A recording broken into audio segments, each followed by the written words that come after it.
Hello, everyone. I hope you're enjoying this wonderful conference, the Aspirational Healthcare Conference, and welcome to this session called Massively Powerful Primary Care. I am the moderator for today's discussion. My name is Dr. Eric Weaver. I am the Executive Director of the Accountable Care Learning Collaborative, a nonprofit peer learning collaborative that is focused on industry transition in this journey to value-based care.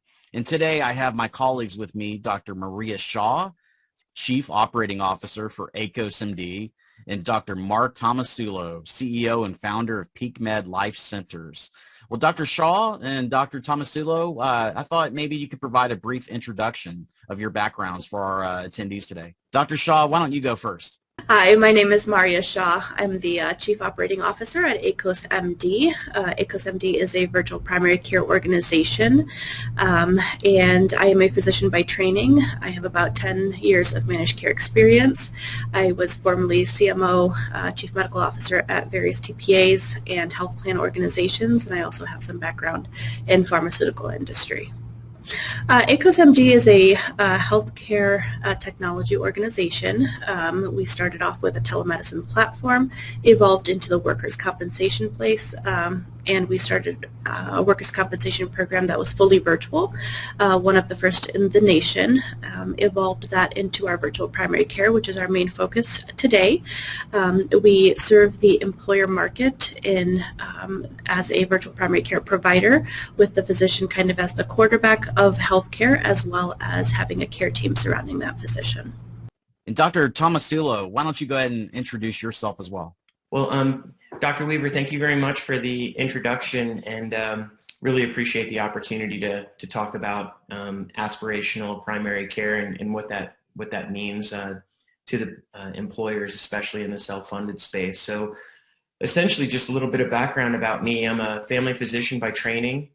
Spent a lot of time really understanding and perfecting the craft of primary care over a long period of time, and unfortunately got very burnt out in the period of primary care, seeing 20 or 30 patients a day. And I guess about 10 years ago, I decided at some point either things have to change or I'm going to find a different profession, and stumbled upon a foundational primary care model that was kind of a grassroots movement called direct primary care. And at that time, there was very, very few primary care practices, one that were private and not institutional or owned by hospital systems, but very few practices that literally said, we're going to do this differently and a little bit better, and we're not going to use insurance to pay for it. And so that's when I really started understanding the value and the power of, as a physician, what we can do in the healthcare space. And so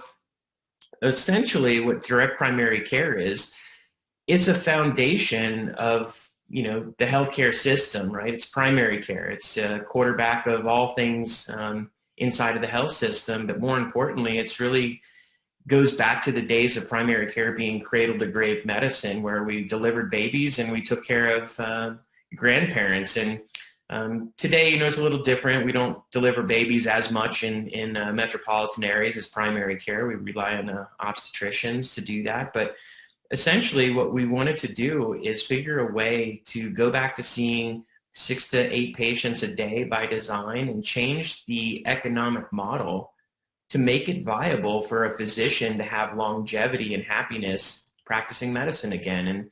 And direct primary care really afforded that platform that allowed a physician to go back to practicing medicine, be extraordinarily autonomous in the process of that, and then reinsert the relationship of a patient-doctor, one from a clinical standpoint and two from a financial standpoint. And so my interests as a physician are completely aligned with the patient, whether it's managing their chronic diseases or getting into true prevention and wellness, as well as financially. I have to provide a valuable service for a member that's paying directly for services to us. And it just changes the way that you practice medicine. It changes how you manage a patient. It changes how you refer patients out of the system. It changes how you write a prescription without understanding the cost it really makes the physicians be a consumer of healthcare on behalf of the patient. And so the foundation of direct primary care has been an extraordinary platform that really empowered physicians to take back primary care in a traditional way that it was 30, 40 years ago, and really change the economic model so that you can be successful financially in order to see 6 or 8 patients, so we don't see 30 patients a day, and take ownership of our patients, which changes the fundamental way that we navigate a patient through the healthcare system.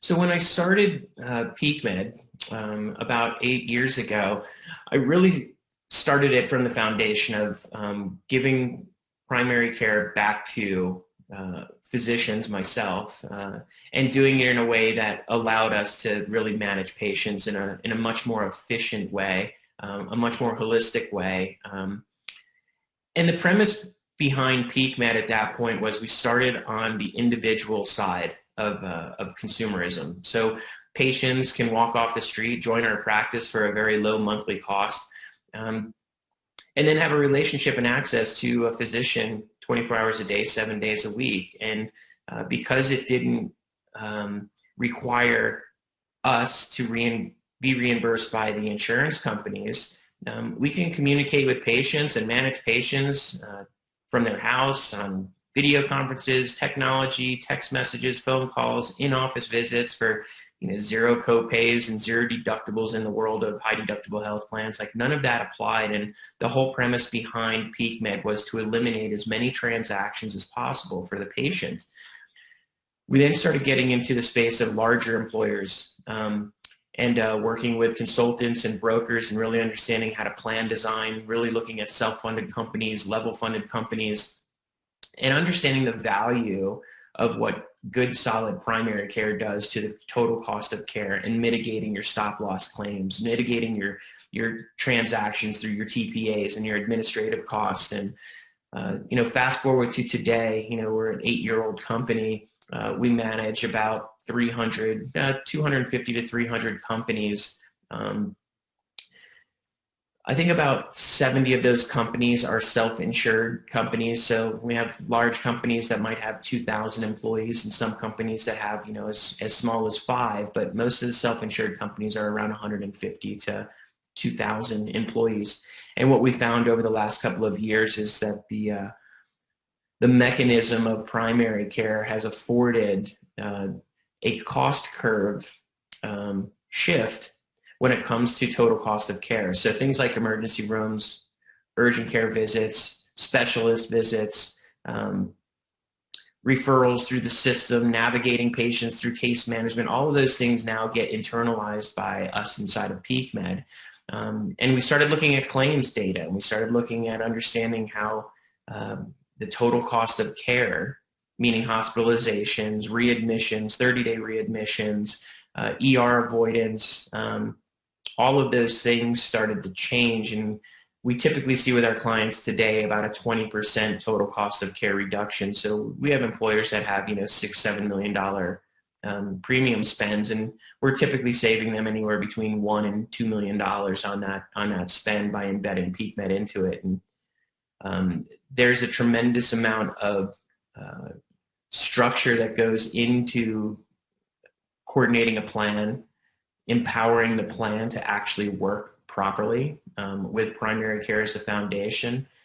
And so I think the opportunity is really shifting away from what we traditionally have called health care and health insurance into a much more consumer-centric position that is truly shifted by the employer. I think the employer has started to figure out that they pay the bills, and they actually should have some say in how those bills get paid. And I think this type of platform allows them and affords them the transparency and flexibility to understand that if they just shift some money around, that there's a huge opportunity for savings, as well as providing a much better benefit for their employees, which actually creates retention for their current employees. It creates a recruitment tool so you can compete in a space for the same employee by giving them a richer benefit. and it's worked extraordinarily well throughout the years. Well, thank you so much for your time today, and I'm really looking forward to this conversation on massively powerful primary care. And I thought a great place to start our conversation today would be on relationship-based healthcare. I mean, aspirational healthcare is really about a relationship-based system, having superior outcomes for half the price. And, we've been discussing over the last day the NUCA system of care in Alaska as a exemplar for aspirational healthcare and really signifying what is one of the best healthcare systems in the world. So as we look at this relationship-based healthcare model, I wanted to really focus in on primary care. Can you both provide your perspective on this movement towards relationship-based healthcare?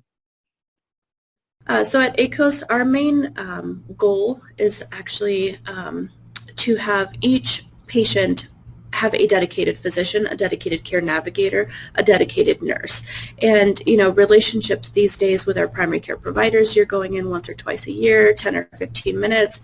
You don't really have that time to spend with the patient to really get to know them. Our program is SDOH based, so we have these social determinants of health built into our platform as far as HRAs. We gather all that information at the beginning, and we're able to really deep dive into that patient's life. Once you kind of have that care team at your disposal, kind of in your pocket, we become the first people that a patient reach out to. So the care navigator really becomes kind of your friend, and you're able to build that relationship on a daily basis, a weekly basis, just depending on your level of complexity, with the backhand knowledge that knowing that there's a physician at your disposal at any time. So again, a lot of the times when patients are going into these clinics or into the office for a visit, white coat syndrome comes into play. You have the kind of the barrier of time trying to get all of your your issues out on the table during that 15-minute visit. And really, again, as physicians, the burnout and the trying to get through all the patients in the day and trying to get through them on a timely manner, they don't really get time to spend with the actual patient. So with direct primary care or virtual primary care in our world, we really take the time to get to know the patients. Every single patient is onboarded at the onset of registration. We take the time to do a full comprehensive health risk assessment, kind of get all the medical social history, and then every single patient does have that ability to meet their primary care provider at the beginning without even having a reason to have a visit. So they get to put a face to the name, and then they also get to meet their care team. Now in between, transportation requests, or if there's any referrals or care navigation that needs to occur, that's where our care navigators come into play, and they're able to kind of quarterback that type of delivery, help people get their labs and their imaging and their results and their appointments set up for them, things basically that a typical consumer these days does not know how to do or how to coordinate, and lay health insurance on top of that and benefits questions. That's where most people tend to get lost, and that's why the cost of healthcare is rising these days, is because consumers will tend to go either where what's most close to them or by word of mouth, not really knowing what the hidden costs behind those are. So I believe with the movement into direct primary care or virtual primary care, the provider, the physician, is really able to take ownership of that patient and steer them into high quality, affordable health care. Well, I think relationship-based healthcare is really the fundamental foundation of what primary care is supposed to be, right? So this is what we're trying to move to today, understanding the faults of what we've done in the past, really start at the core of a relationship. And so it's how do you rebuild and re-foster that relationship and trust between a patient and a physician, and really having the patient understand that, we're here for them, and it's extraordinarily unadulterated, and there shouldn't be any ulterior motives or agendas inside of that relationship. I mean, think about it from the standpoint of having a relationship with a spouse or a relationship with a really good friend. It wouldn't be a great relationship when you feel like you're being taken advantage of. And so I think it's extraordinarily important to understand that the way that you restore relationships in the healthcare space is you have to regain that trust with patients. And I think one of the biggest drivers behind the lack of trust with patients and physicians revolve around the economics. The patients are always wondering, well, is he doing this or is she doing this because they're getting paid more, or they're just ordering that because they're making more money on that, or they're writing this really expensive prescription because they're getting some kind of money from the pharmaceutical industry. I think those are all legitimate questions because unfortunately they've happened in the past. So I think really part of the restoration of the patient-doctor relationship has to be transparency and ownership, right? Acknowledge, yes, this stuff happened in the past, and we know that it's not sustainable, and it's not how we're going to move forward in the healthcare space. I also think that when you think through the transition of primary care used to be an independent practice. It was physicians that were running their own business, that were providing a service to an individual, and the individual had a choice to go to that primary care physician. They didn't have a relationship with them. They would choose to go somewhere else. I think during the industrialization of healthcare, primary care practices were acquired, which probably is a topic all in of itself in terms of why they were acquired or what happened to primary care. But the vast majority of primary care practices today are owned by institutional facilities, either extraordinarily large hospital systems that own the primary care, so they own the front side of medicine all the way to the back end of medicine, from the primary care to the referral to the surgery to the hospitalization and then back through the system again. That's not a very efficient process, and it's certainly not a way to create trust in that process. And so I think part of the understanding on how to restore the patient doctor relationship is really having primary care understand the value of independence and autonomy. And I think you have to do that through potentially trying to encourage more family physicians to get into the field of medicine as an entrepreneur, as a business owner. And I think direct primary care is the pathway to allow that to happen because you've changed the economic model to make it viable as well as relationship-based. And so I think it's the number one reason that physicians go into primary care. We know from the beginning we're not going to be paid like an orthopedic surgeon. So we've already acknowledged that, and we went into primary care to be a relationship-based provider.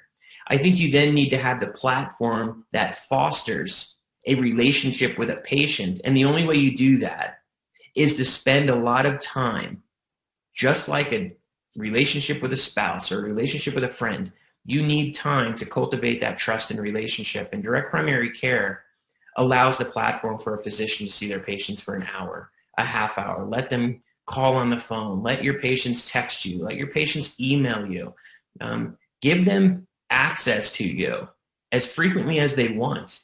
And you'll find that trust starts to become the foundation of primary care. And with that trust, you will change the relationship-based outcomes that we're looking for. Wonderful response. I've really enjoyed our conversation, and let's take the conversation a little further. And I'm thinking about the comments that legendary investor Warren Buffett has said about rising healthcare costs, and he says that rising healthcare costs, not the tax system, is the number one problem that American businesses face. And he said if you go back to 1960 or thereabout, and corporate taxes were about 4% of GDP, and now they're about 2% of GDP. At that time, healthcare was 5% of GDP, and now it's 17% of GDP and growing. And in Buffett's view, and he says this is playing a bigger role in hindering business activity in the economy, healthcare. And he has that famous quote, medical costs are the tapeworm of American economic competitiveness. So at this aspirational healthcare conference, we really want to provide solutions for employers tackling these healthcare costs. And one of those solutions is direct primary care. And the DPC model It redirects healthcare from fragmented care sites such as inpatient and outpatient settings, specialist office, ER, and urgent care clinics, and it focuses on providing care in a more optimized primary care setting. And in the longer term, DPC, or direct primary care, can deliver cost savings to employers by diagnosing, treating efficiently, and managing the health of a covered population. So can you both today discuss how employers should be approaching these DPC models to provide improved health outcomes, patient engagement, and patient satisfaction for their employees?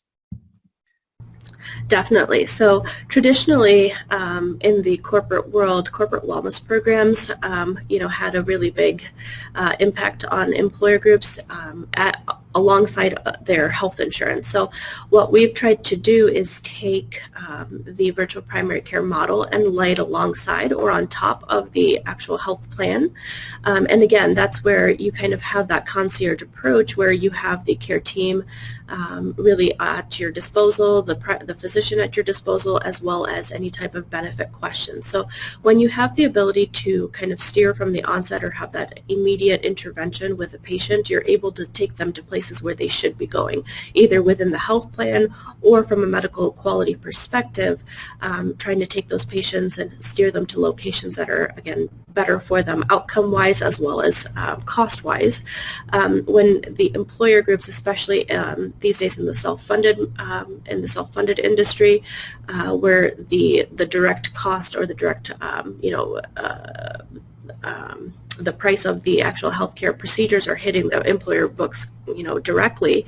That's where we come into play as far as the back end care team is to be able to steer them within that health plan to the high quality, lower cost providers, as well as getting the right care at the right time.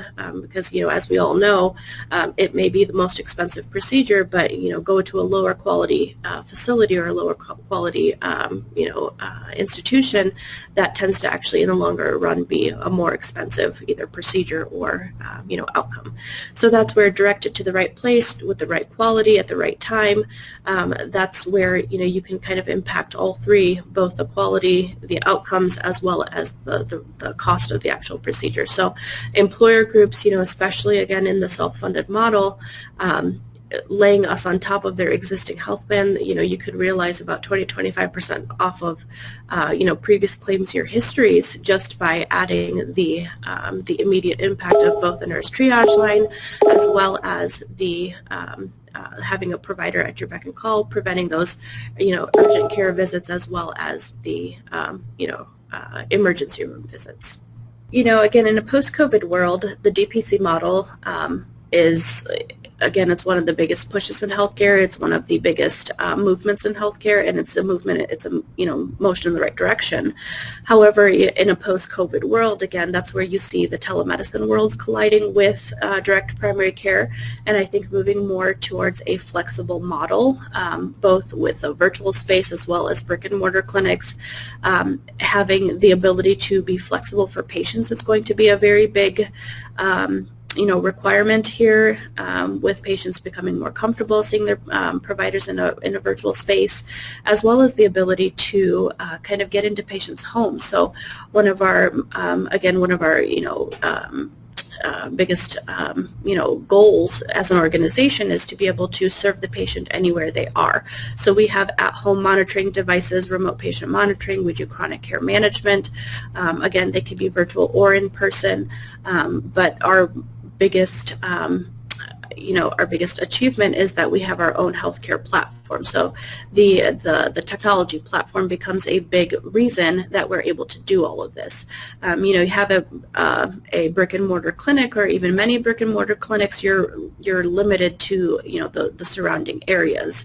With the larger employer groups that have decentralized employees or traveling employees or part-time variable employees, that's where ACOS kind of comes in, and we're able to serve any type of client anywhere, whether they're traveling, whether they're at home, whether whether they want their medications delivered to them, having a fully virtual model, as well as the ability to go to local urgent cares or go to a local space where they're, they may have our kiosks and they're able to have those artificial reality, the artificial intelligence, augmented reality type of visits.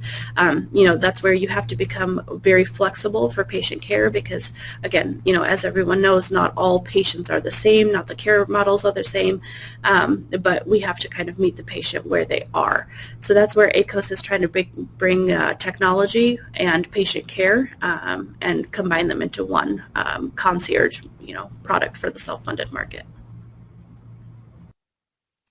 So I think when it comes to employers and direct primary care, there's a natural fit that happens, but it takes some education, and it actually takes really understanding how direct primary care interfaces with your insurance plan.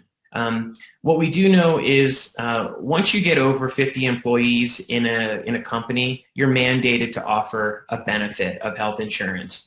What we know is as those employers get larger, the more likelihood that they move into a level-funded or a self-funded arrangement for their company, so they're actually participating in some of the savings, is typically what occurs in a larger organization. What direct primary care does, in a really simple way of understanding it, PeakMed's whole responsibility in the healthcare space is to eliminate transactions from ever occurring. In the fee-for-service world, the whole reason for fee-for-service is to create as many transactions as you possibly can.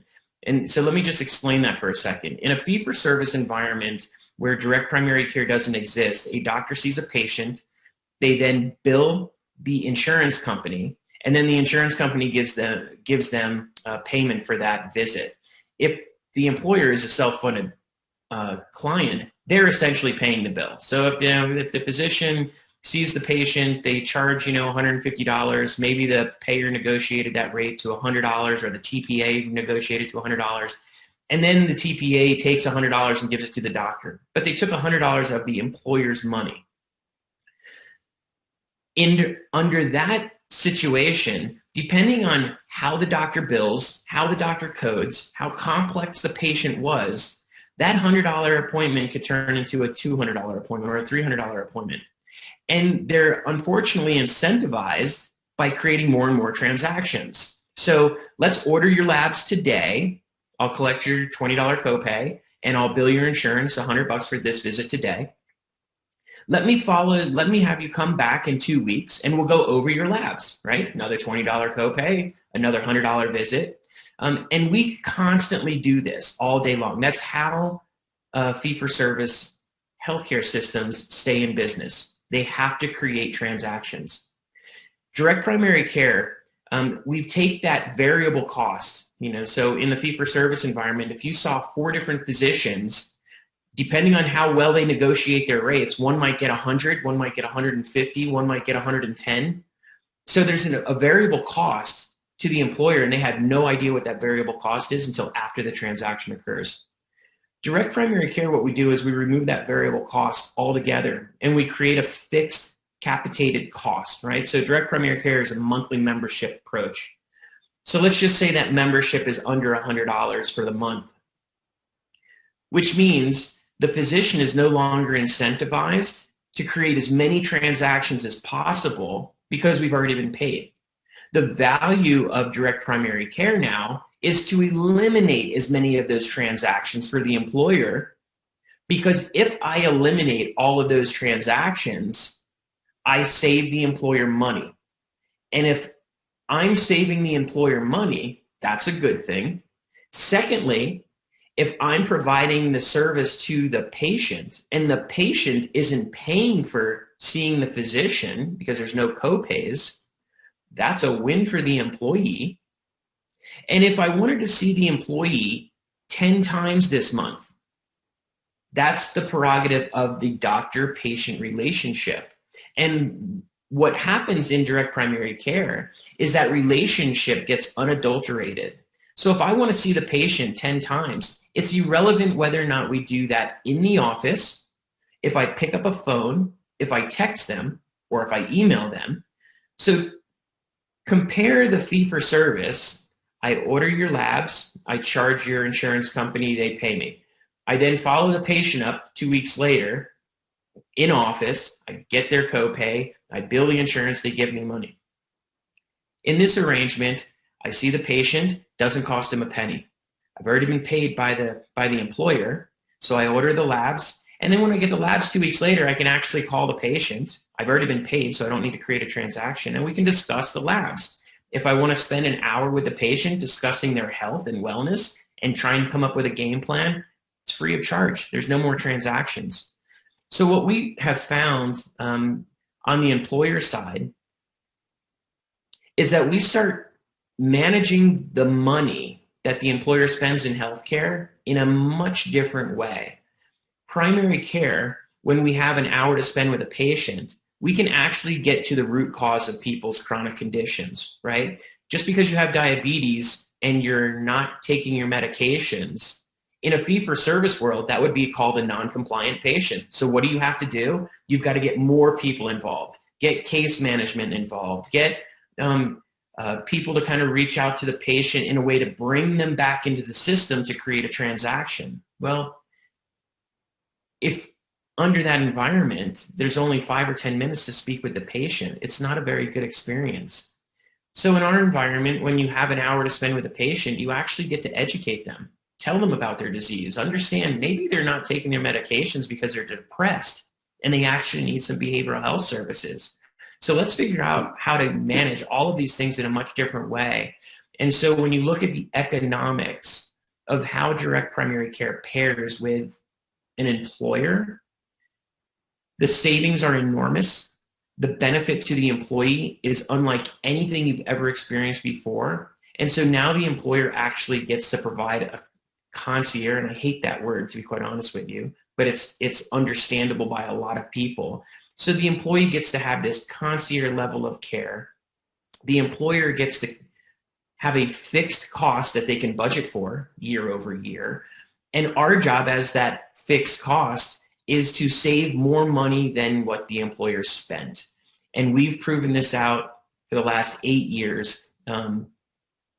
And it works extraordinarily well, all the way to the point that the payers actually understand how much value we provide, and they start helping offset the employer's cost to embed PeakMed into their plan designs because they know that we save that much money. So there is a natural fit between employers and direct primary care we've just scratched the surface of this. Well, I guess that concludes our presentation for today on massively powerful primary care. Thank you, Dr. Maria Shaw and Dr. Mark Tomasulo, for such an engaging, insightful conversation today. Hello, everyone. I think I might be, as I'm looking at the screen, you're certainly welcome to take your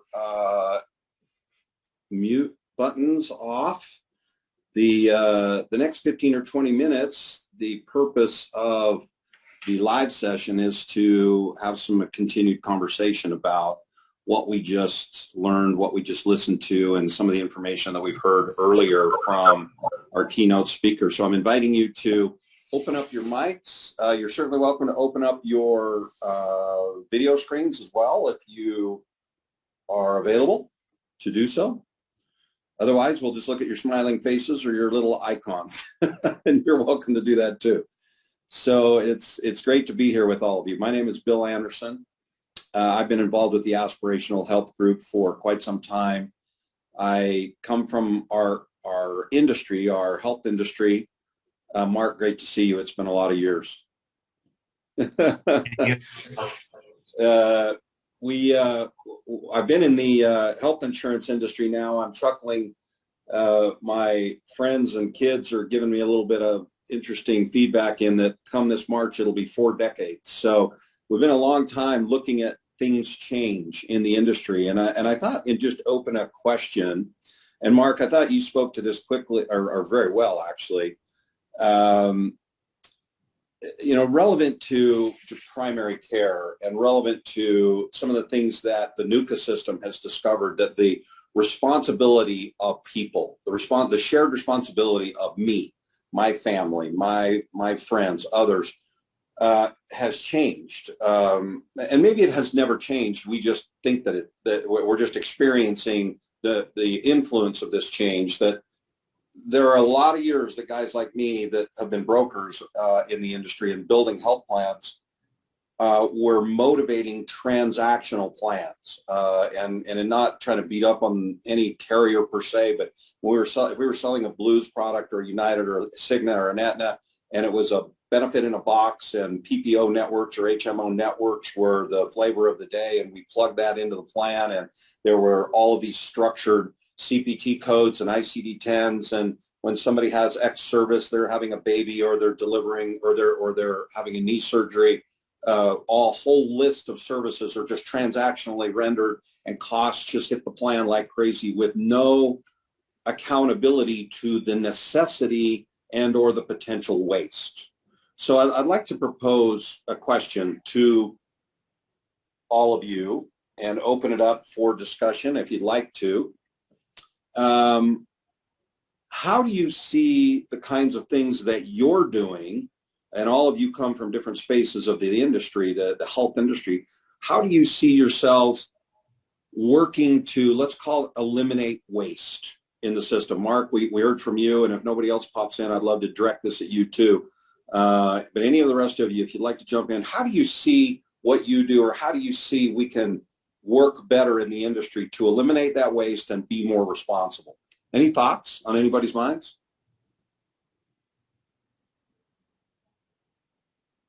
Mark, I'm going to go to you. We'll jump in so we don't lose time. What are your thoughts about that?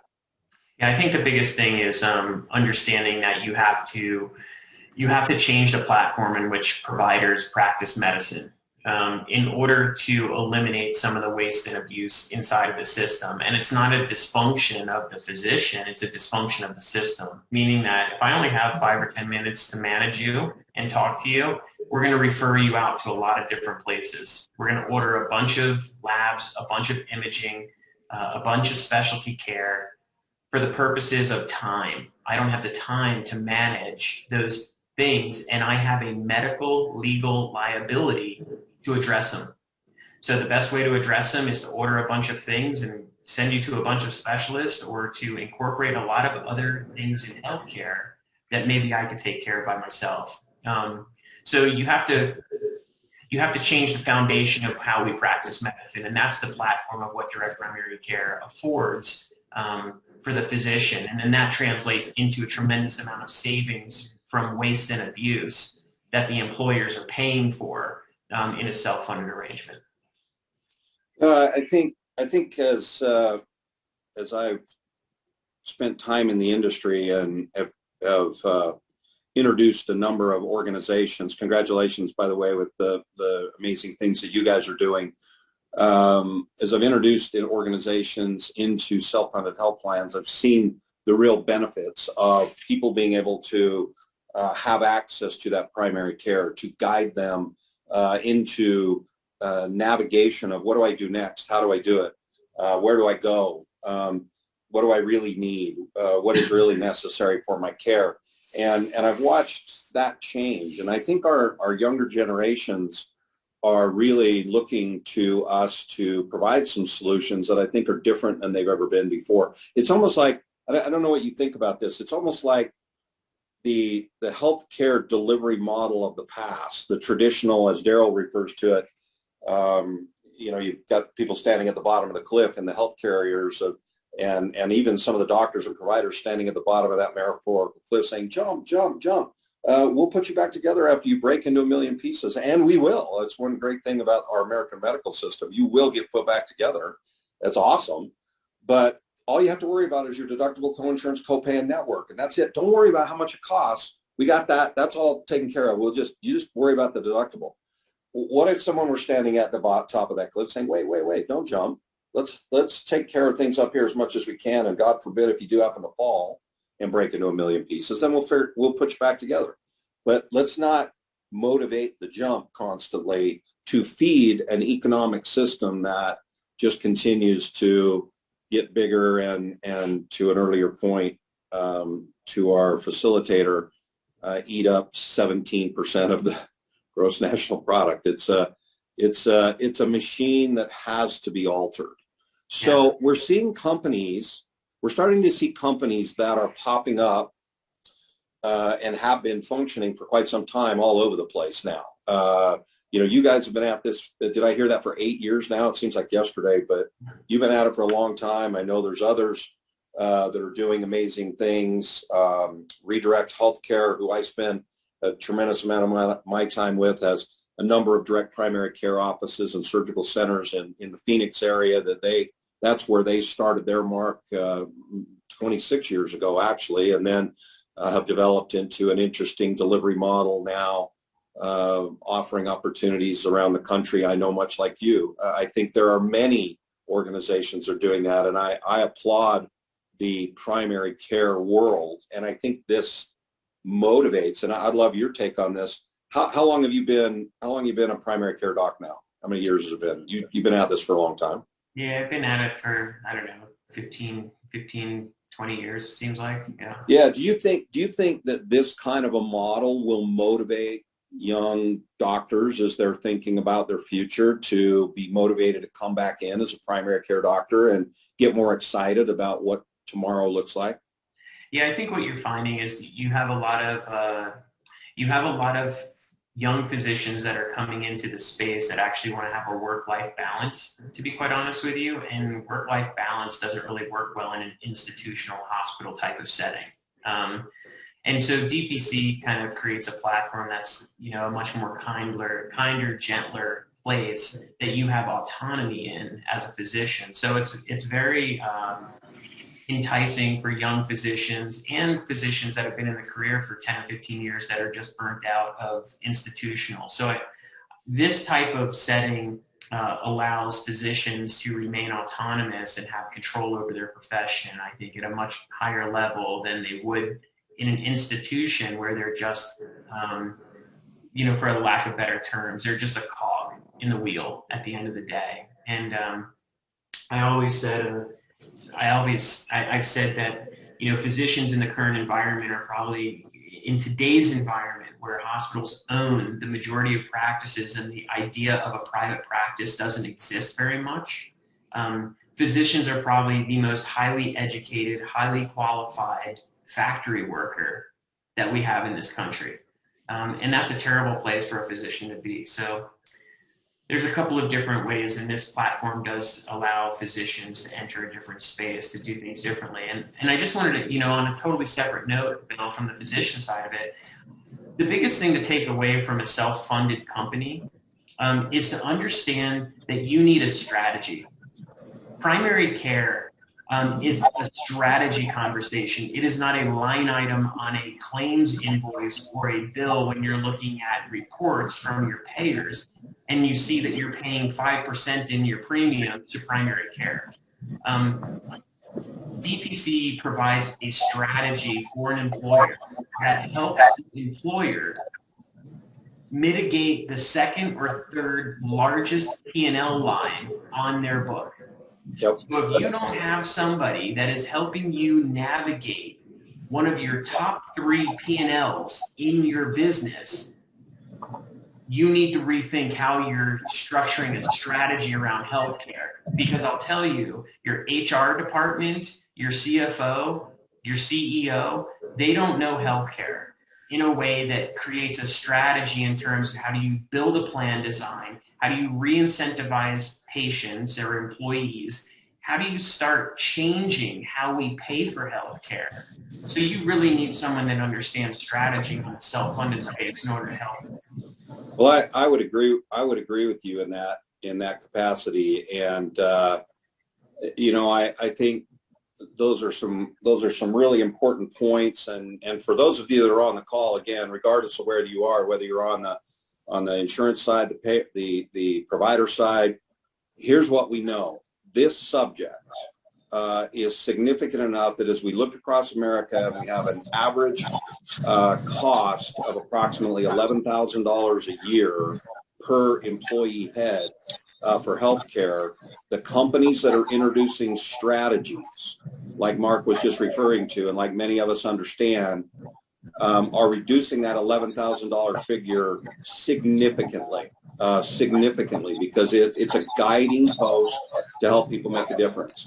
So we're getting close to wrap-up time. Any other thoughts, anything on anybody's minds that have come in? Any other additions or questions you'd like to discuss while we're all here together? Yeah, Bill, this is Martin Davis. Hey, Martin. Yeah, that 11K number, according to PricewaterhouseCoopers, half of what Americans spend on healthcare provides no patient value. So our delta is about, $5,500, $6,000 a year of waste per employee in a self-funded plan. And, DPC done correctly, like Dr. Thomasula has just laid out, he's knocked out 20% of that $5,500, $6,000 right there. There's still an enormous amount of waste, and it can be substantially reduced, which is what this whole conference is about. So, Well, I'm sorry, Bill, go ahead. Go ahead. Sorry, I didn't mean to cut you off. I was going to say, Martin, so to your point, what I'll tell you is we have a great case study that literally looked at this. And so when you look at that $11,000 number, when we built this into a client, they've been a client of ours for probably 5 years now. We started with them. They're about 1,000 life employer group. They started with a per employee per year cost of about, I think it was $10,600 per employee per year. By year 2, that cost was $5,200. Wow. So it's a strategy, and you have to understand that DPC, or primary care, when it's done properly, has an impact on hospitalizations, ER, urgent care, advanced imaging, labs, medication, 30-day readmissions, behavioral health. It's so much beyond primary care that you really need to have somebody that understands how does this thing pair with your health plan, and how do you get a consultant or broker that understands how to manage those plan designs in order to drive the savings that we know are capable. Yeah, well, 85% of what Americans spend on healthcare is to treat conditions resulting from poor lifestyles. And I guarantee you identify whatever the problem is quickly with the level of closeness that you develop with your patients, and that's what you focus on, and your results are amazing, But that's where the other thing, and we'll just kind of wrap up with this thought to both of your points. The thing that we're starting to see, and while this session is mainly relevant to direct primary care, the power of a solid direct primary care strategy also then influences the orthopedic surgeon who has been who's got a client, and it's a combined client between direct primary care and the person who's dealing with pain and needs to have C4 through 7 fused. And how does that orthopedic interact with that direct primary care to make sure that the handoffs are clean, that they're getting the right information, that the direct primary care after the surgery and or as it's approaching it can handle it. So this touches so many pieces. This has been a great session, folks. We are, as you know, running on a time schedule, so we're going to sign off now. Thank you for coming to this one. There are others, as you know, going on. And so I'm going to say thank you and come back to you or allow you to go on with the session, and we'll come back to you another time. Thank you. I'd just like to invite everybody. We're just going to take another 15 or 20 minutes, and we are being recorded so that you can go back and listen to some of these sessions. And, it being that we had a number of people on our last one, and just a couple of us here on this one, I think this could be really fun for the three of us. Martin Davis, it's nice to have you. Martin, do you and Mark know each other? We don't. Okay. Kindred spirits, though. You know who Mark is because you've been listening to him, Dr. Mark. Maybe just share just quickly, tell us a little bit about you. I know you've been around the industry right now. For those of you that don't know me, I'm Bill Anderson. I've been asked to just do some facilitation here for the Aspirational Health Healthcare conference that we're having. I've been a broker in the industry for nearly 40 years, designing self-funded plans for employers all over the country, and am in love with this model of the introduction of direct primary care, or the more aggressive play of a direct primary care inside of plans. So they asked me to do this because I've been jumping up and down on this for 25 years. So I'm all in. So Mark, tell us a little bit about you quickly, and that will be helpful for those of us that are listening in on the recording. And then I'd like to just throw a couple questions out to you too. Well, I tell you, I've been in sales basically my whole career. Graduated from the University of North Carolina in 1979. About 6 years ago, I was introduced to Daryl Moon, CEO of Orion, by one of his employees, and was just totally knocked over by what he does. We talked in the earlier session about, and we all know this, the biggest healthcare problem in the United States is obesity. I mean, Americans, we're incredibly blessed. We're incredibly wealthy compared to the rest of the world. And our healthcare problems are basically self-generated for most people. And Daryl's just created what is a true wellness program. And it's individually oriented to try to help people make the changes that they know they need to make in their lives to be healthier. And Mark certainly is doing that in direct primary care. And anyway, I started, Daryl was kind enough to let me market the services of Orion, and was also kind enough to introduce me to some other providers with proprietary technology. And I've really fallen in love. My biggest regret in life is I didn't get into healthcare in some aspect out of school. I just never thought about it. Nobody in my family is involved in it. It's just not something I ever considered.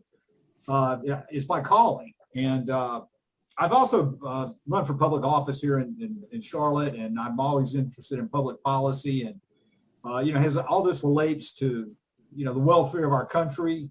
If we don't solve the healthcare problem, if we don't knock the $2 trillion in healthcare waste that we're spending as a nation out of the equation soon, given all the other mistakes we're making fiscally, in my opinion, we are robbing future generations, and it's wrong. And healthcare is a huge part of that. And so it's just very exciting to be involved with people that are seeking to change and have the capability to do it. And Mark, what you are doing, what Daryl's doing, what Nuka's doing, should be the standard of care for healthcare delivery, not only in the United States, but around the world. And, to actually know people and be able to work with people that have actually gone in and done what you've been able to accomplish is incredibly exciting and rewarding. And I'm just very grateful that I have this opportunity to even speak with you folks. So that's my story. So thank you, Martin. Appreciate it. And Mark, maybe that gives you a little bit more intro to Martin's passion and his thoughts. Here's the question, and I'd like to maybe just stay really simple and stay maybe focused on this one. I know your answers will go to some unique places, so we'll have some fun with it. And then we're going to keep this session short so that we can move on with the rest of the sessions of the day, let you have some personal time as well in between those. But here's the question. And all of us kind of face it in our own unique way, so I'll ask it in the way that I hear it the most. My day is full of a lot of interaction with employers. And they're varied from sizes from 50 employees to 5,000 employees. I don't get into the jumbos like Lee does, but I'm hovering in an area that many of us see. It's small business America for the most part, right? I eat lunch with those guys. I play golf with those guys. I interact with those folks. And they always are asking the question, what is the one thing that I can do that is the most significant thing I can do to make a difference in my healthcare today? What do I do? What do I do first? I'll let you each tackle it. Let's have a fun minute with it. Mark, what do you think if you had that elevator speech while you're sitting playing golf with a buddy? What is the one most important thing I can do first? On an individual basis or as an owner of a company? He's a CEO. He's asking the question. Here's a CEO asking the question, what do I do for my company? I'm getting killed. I don't know what to do. I've turned everything over to my HR director, or I haven't. It doesn't. Let's just assume that he really wants to know and answer the question. What's the first most important thing I do? You need to have a healthcare strategy. And if you don't have a consultant or a broker that understands what I just described, then you probably need to entertain a conversation with myself and some other team members to see what your options are. There's no cost. There's nothing, no strings attached. It's literally, let us look at your processes that you have in place. Let us look at your plans. Let us look at your spend. Let's look at your claims history. Let's look at all of the things that you have currently in place. And then let's figure out how we can optimize those. And what I would tell you is if you do it properly and you just open your mind to something other than what you've been told for the last 20 years, there's the opportunity to change, to save about 20 to 30% of your total cost of healthcare spend today. And if that interests you, great. If it doesn't, let's go, play hole 9. Because I could care less anymore to try to convince people on how this works or why it works, because you have to be participating in that process to really understand it. What I can tell you is if you don't like what I say to you, let me give you the contact of 300 plus companies that we take care of, and you can talk to them about what a healthcare strategy looks like. And so I think, to that point, Bill, it's most of what we do is too good to be true. It doesn't make any logical sense. How is it even possible that you guys can save?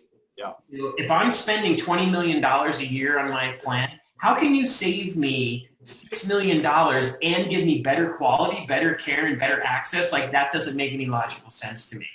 And when I have that conversation and that comment, my response is Cigna, Blue Cross, Anthem, and Aetna, they all each make about $4 billion a quarter, and they're publicly traded companies.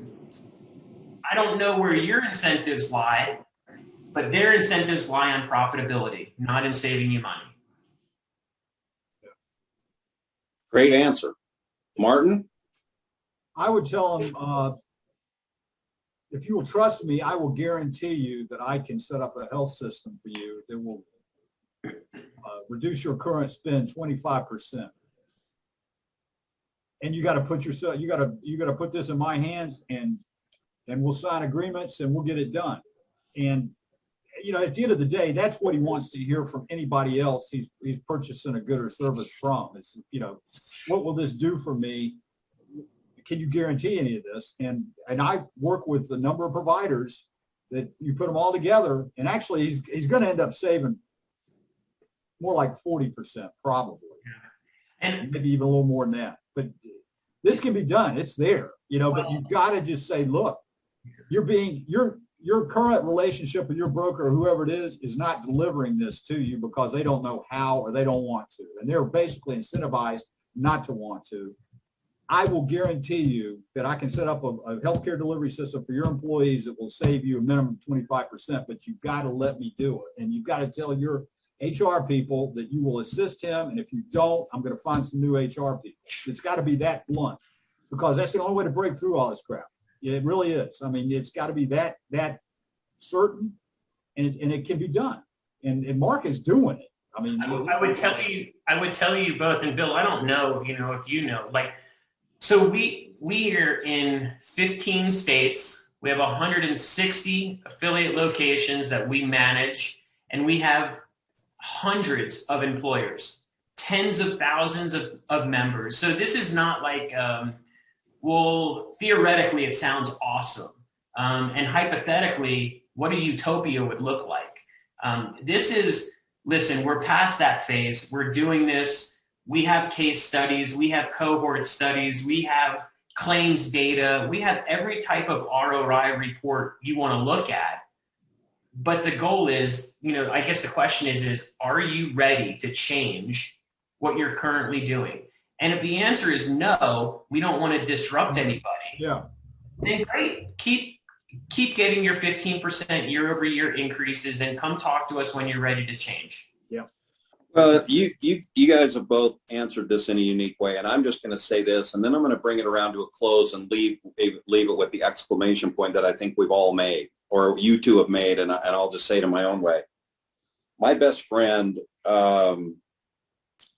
passed through Alcoa Corporation, which is one of the major corporations in America, was a senior executive, became C-suite for another major steel company not long after that, president and then later CEO, 18,000 employees at that time. Prior to both of those, he was with an oil and gas company out of Colorado years and years ago as he came out of college that had 700 employees. So he's been through self-funding. He's been through a move away from fully insured to self-funding, and then total or partial self-funding, complete self-funded for two groups, and now has moved to Arizona and has taken over a new corporation that will likely be about 5,000 employees when it hits its full speed. Currently fully insured with 400 or 500 lives, about to convert to a partial self-funded plan. Now, during that history, he's known me the whole time, and in two of those organizations, I helped him create some really fun stuff. And I came to him, or when he moved to Arizona, he said, Bill, he called me, he said, I want to build the ultimate health plan. Ultimate. Like, what would that look like? My new company's cool. We're doing stuff nobody's done. We want the health plan to be just like the rest of the company. What would that look like? Can we go build that? You know what the first question I asked him was, to your point, the two of you, to your point exactly, Mark, are you finally open to hiring a consultant / broker that's 100% performance driven by compensation? And he said, Bill, it's about time. And he said, as a CEO of an organization like I'm building, he said, I will run as fast as I can to a performance-driven system. He said, I have paid millions and millions and millions of dollars of revenue, millions of dollars of broker fees and consulting fees to the big guys and have no more creative input than I could have created myself. You've taught me a lot of crazy things over the years and things I can do to help manage costs, et cetera. But we need to go to a new level. And he said, I'm all over it. He said, if you are willing to go 100% performance-based, we can pick a baseline, but anything up from that, everything we save, and we stay below those thresholds of traditional costs in America, and my staff are healthy and happy, he said, I'm all in. And he said, he said, what I'd like to do is as we create that model, he said, I'd like to find every other employer in America that's doing that. And I think we ought to band together and scream the story as loud as we can from every radio, TV, and social media, internet space that we can to help other employers see the vision. And I think having said that, I think we're kind of all saying the same thing. If the employer is ready, and in this case, and many cases they are, we ought to be screaming that story as loud as we can. 1,000%. Hey, Bill and Martin, just out of curiosity, do you guys, would you mind sharing your contact information? Because I'd love to kind of continue some conversations moving forward. Sure. And I sent you a test text. Did you get it? If you haven't changed your cell phone number, you got my cell still. If this was... Great message on the Aspirational Health Conference breakout. The 801 number. That's me. Okay, perfect. I still had you in my phone.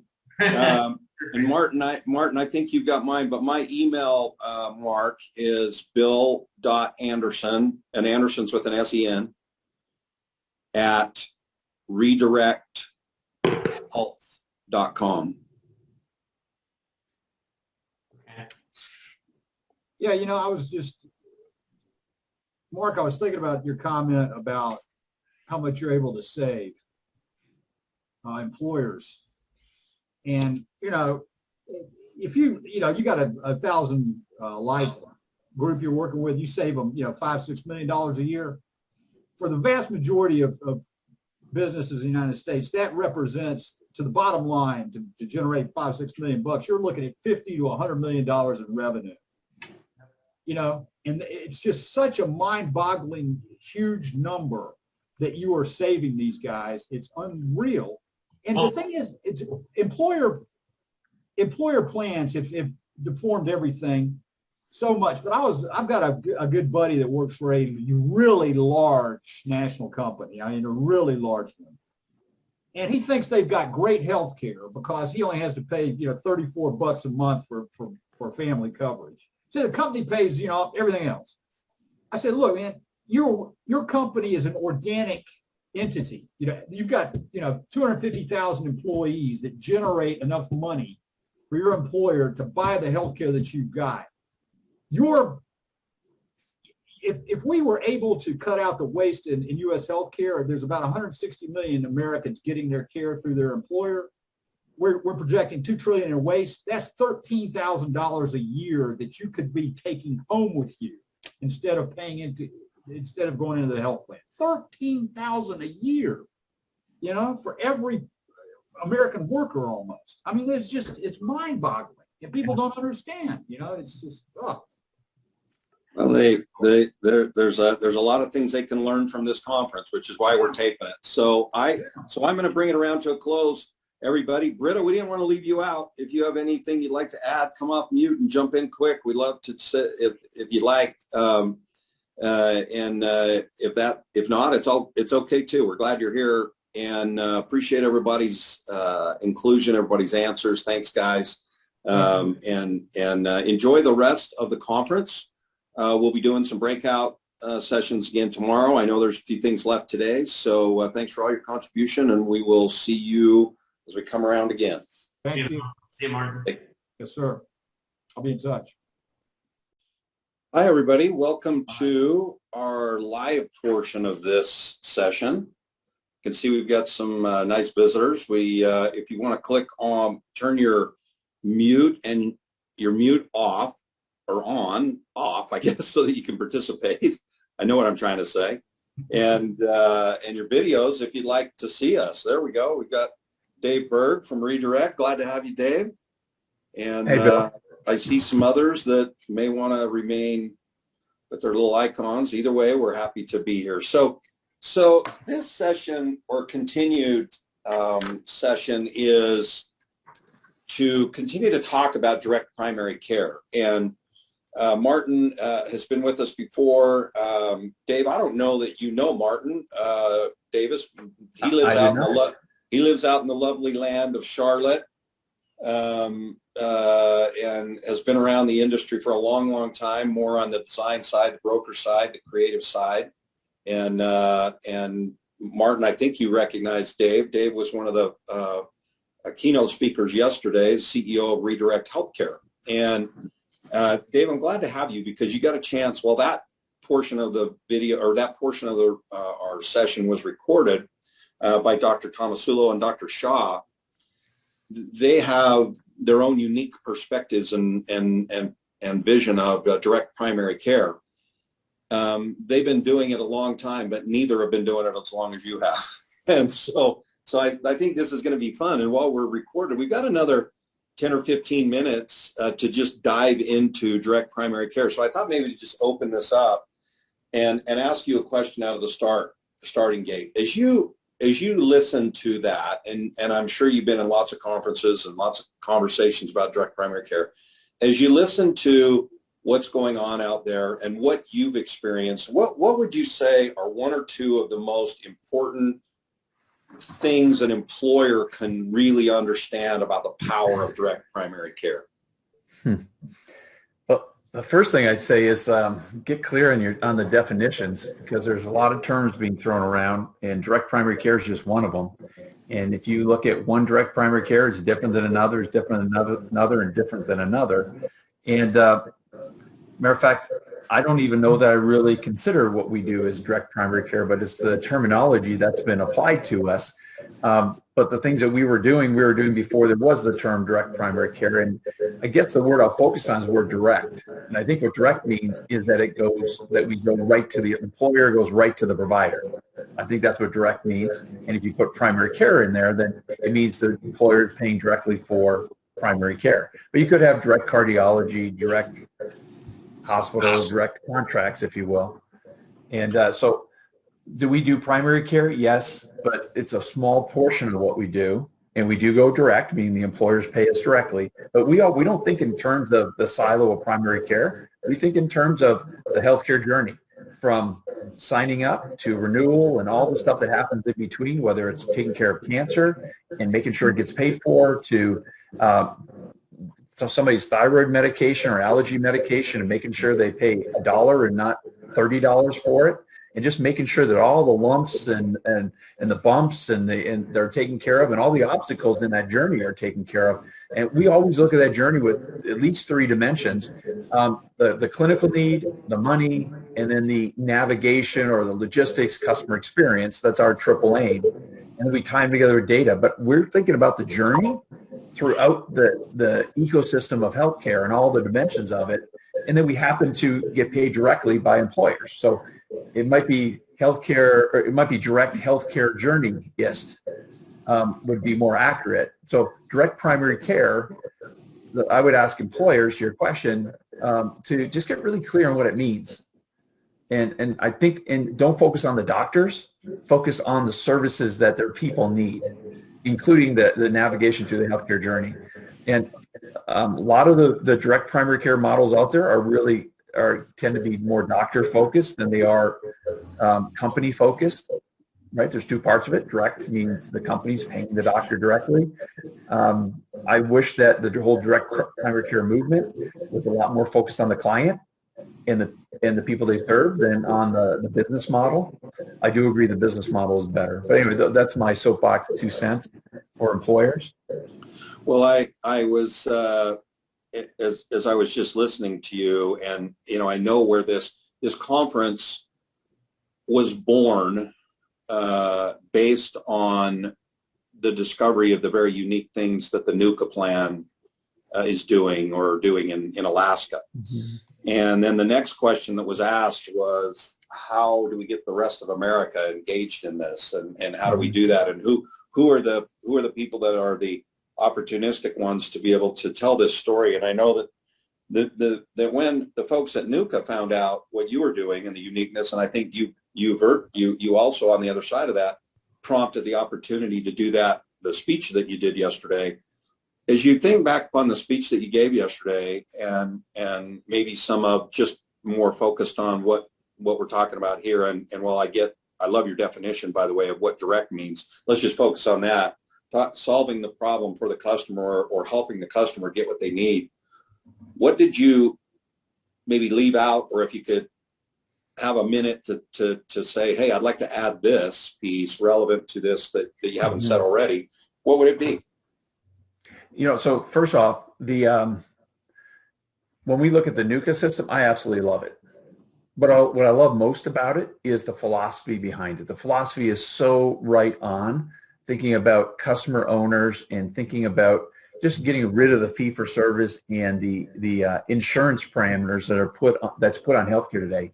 It couldn't be more correct that the entire healthcare system today is being driven by insurance companies and their lexicons and their billing practices, including the EMRs, the electronic medical records.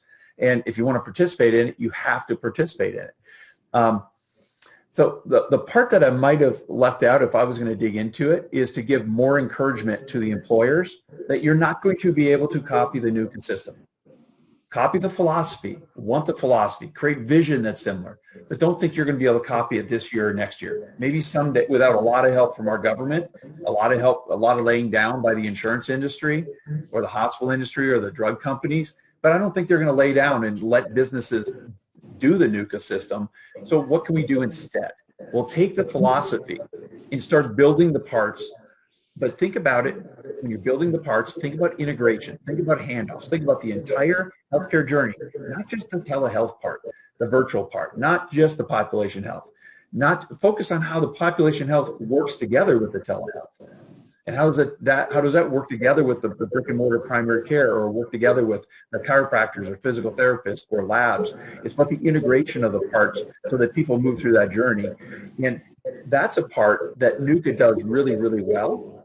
But they have a population that with some government funding that helps them with that.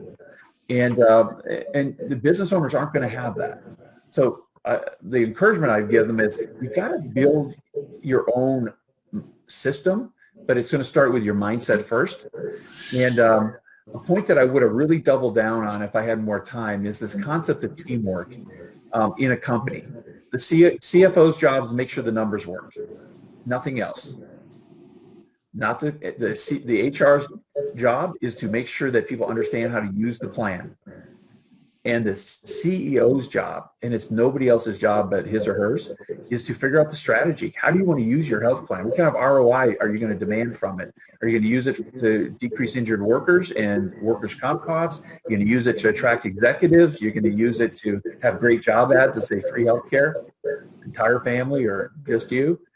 So it's really about that teamwork of making sure the money works, CFO, making sure that the communication is happening between the people, the HR, but the strategy's got to lay with the CEO. And I would say that the biggest challenge companies are having with healthcare is the CEOs do not want to own the strategy. They want to hand it off to CFOs or HR, but I'll let you speak to that. You've been in front of so many CEOs that maybe you've met some that aren't like that, and I'd love to hear about how you found them.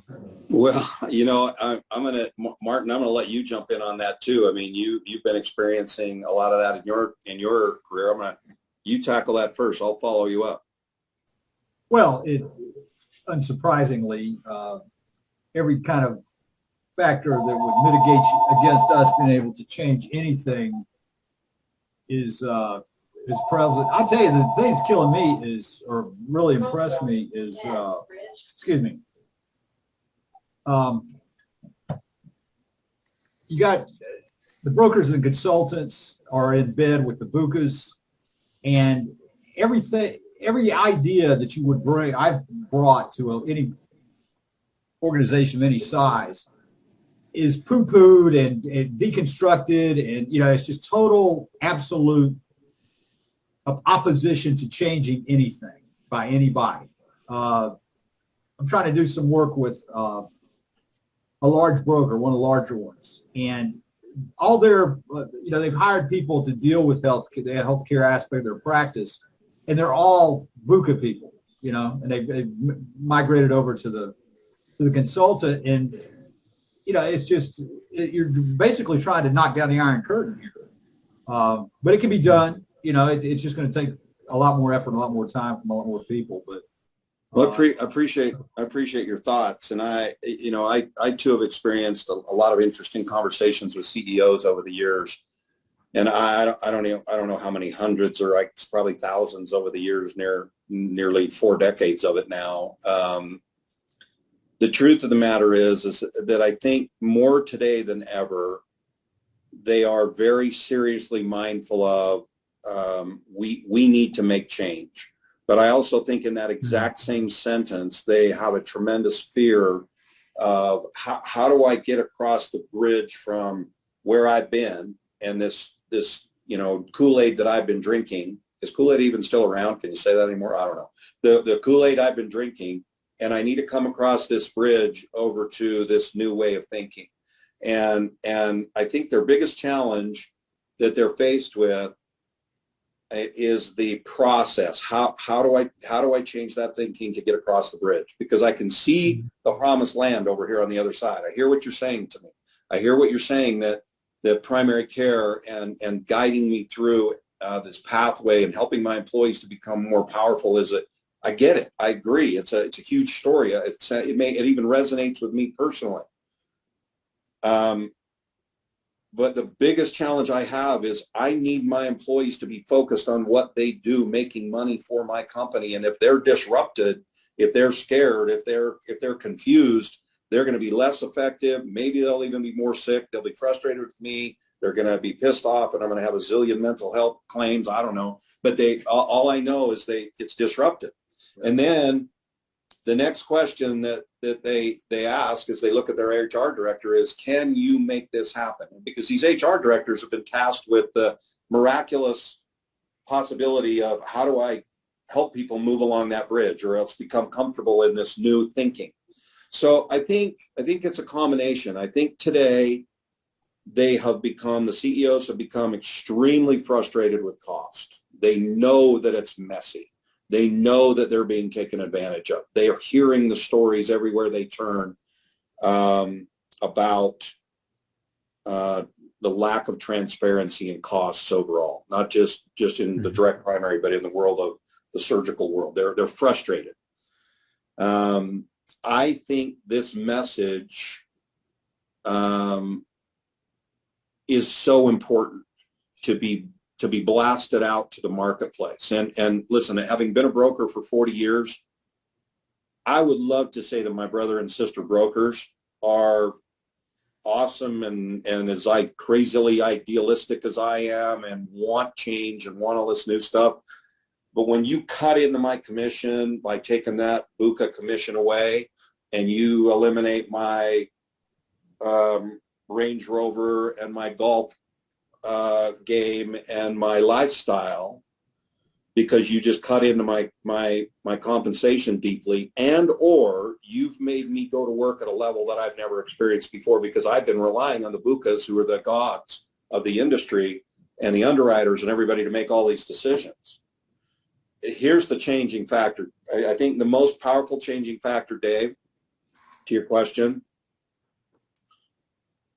the CEOs have to have the courage to say to their broker, I am no longer paying you a flat fee. I'm paying you based on performance. Mm-hmm. Yeah, I'd add to that, the CEOs that we work with that are highly successful, they've shown the courage to say to their HR managers and their CFOs, this is what we're going to do. Figure out how to make the numbers work. This is what we're going to do. Figure out how to communicate it. But we're going to do this because I have a strategic reason to do it, not just about money. It could be about recruiting and retention and workers' comp costs or productivity or something else.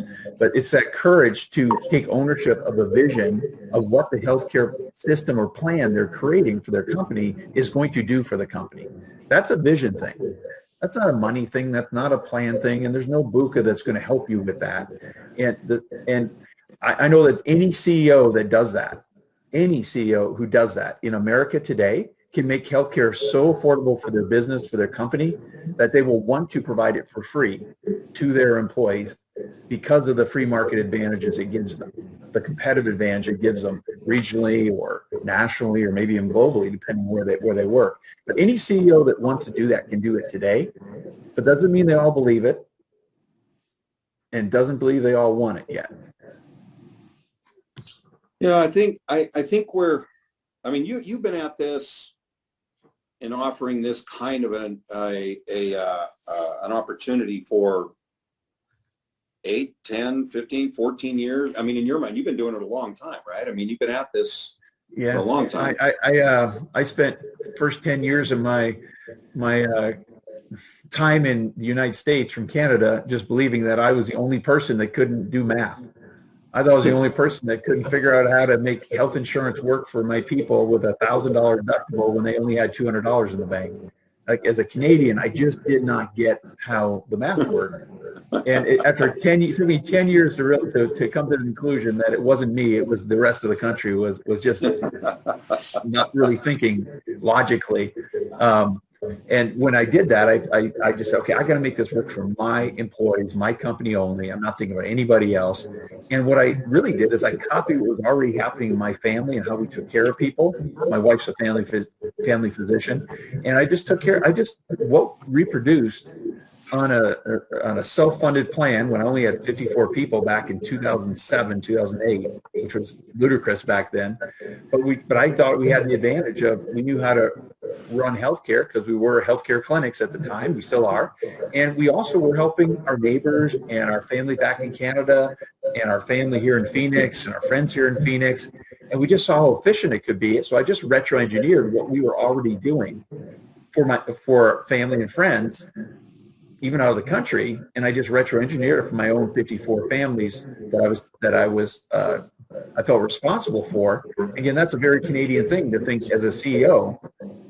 Strategically, I want to take care of every single one of the families that work for me, because I will gain a huge competitive advantage over Honeywell across the street, who's stealing all my best employees because they have a $500 deductible and I have a $1,000 deductible, where I'm going to $1,500. So it was very strategic of me to say, I've got to figure out a way to take care of 100% of my employees' families, and they don't have any extra money. They don't have any money in the bank. So how am I going to do it? That's not with I'll pay for you, but you got to pay for your family. That doesn't work. Or you got to pay $1,000 deductible if anything happens. That doesn't work. Even you have to pay a $25 copay to see a primary care doctor. They don't have that, and they can't take time off work because they couldn't afford they couldn't afford to miss the few hours in a paycheck.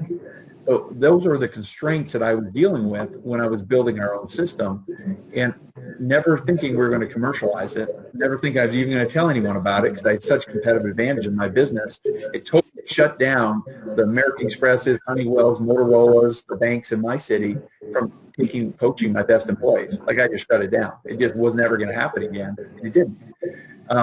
It was several years later that we turned it into a company called Redirect Health today. So that was 2013-14. Yeah, well, you've been at it a long time. By the way, Mark, Dr. Mark, welcome. Glad to have you. You haven't had a chance to meet Dr. Berg, I don't think. You guys could meet virtually momentarily here and say hi. Hey, Mark. Mark's over in Colorado. Unless you've moved on me, you're still over in Colorado, right? Yeah, I'm still down here. Yeah. All right. Yeah. So he's just up the road from Phoenix, and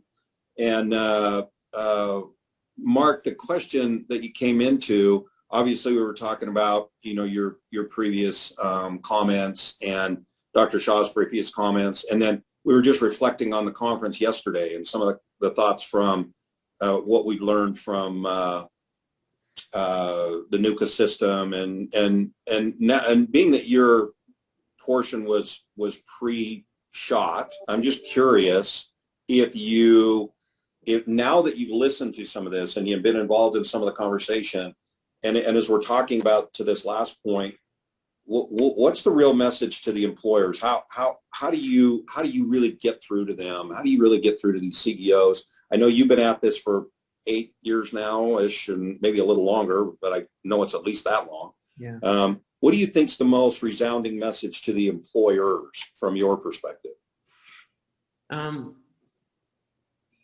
Here's what's really, from my perspective, I have never talked to a CEO that you explain what we're all talking about and you go through the math of how to run a healthcare company, right? Because once you explain all of the concept to them, they're like, that's awesome. How do you stay in business, right? It becomes a very, financial conversation with another CEO.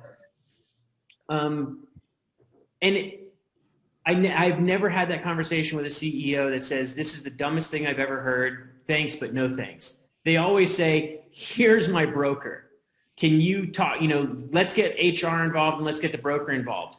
And here's where the train runs off the track. HR looks at it and goes, I've got 1,000 employees, and if I disrupt this, it's going to make my life hell, right? So we don't want to do that. I don't care how much money you're saving. It's going to make my life miserable. That's how they interpret it.